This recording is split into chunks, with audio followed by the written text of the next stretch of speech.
Ladies and gentlemen, welcome back to another episode of Forgotten Vehicles. And this one we're going to be talking about the Ultralight, but before we do that, let's dive into the Easter egg of the last episode.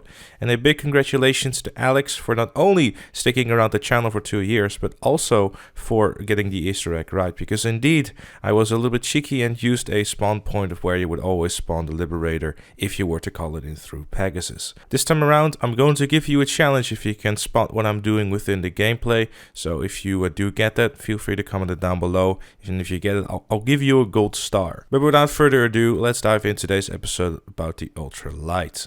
The Ultralight was first released in the Smuggler's Run update in August of 2018, an update that many thought wasn't all that great, but it did bring for some very unique and cool vehicles. The Ultralight is its first of a kind within the game, and until this day is still the only one in the game like it too.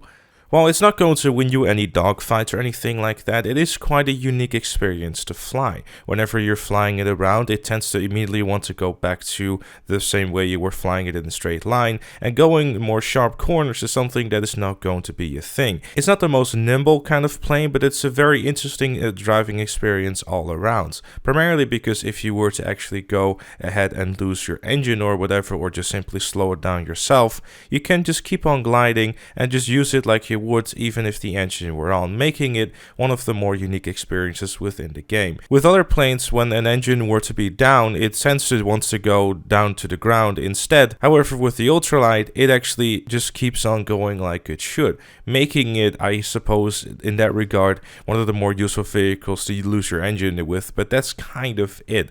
In terms of weaponry versus the other Smuggler's Run vehicles, the Ultralight had a lot left to be desired. The only thing it really had was a shitty machine gun that didn't really do any damage, and well, I think I wish the best of luck to those people out there who were trying to get any kills with them while trying to fly this thing at the same time. From a control perspective, obviously on PC it would be a lot easier to do this, however on console, I'm not quite sure if this would be an experience you would want to go through. And because it was released during launch day, it quickly got overshadowed by planes like the Pyro, for example, meaning that the Ultralight was merely seen as, oh, that vehicle kinda sucks because it doesn't have good weaponry and it won't stand a chance against any dogfights anyway, which of course would have been the truth either way whenever it would release. So maybe for that reason it might have been nice to have, like, you know, something a little bit more exciting in terms of weaponry in order to give this thing a bit more of a boost in popularity. However, that unfortunately never happens, and something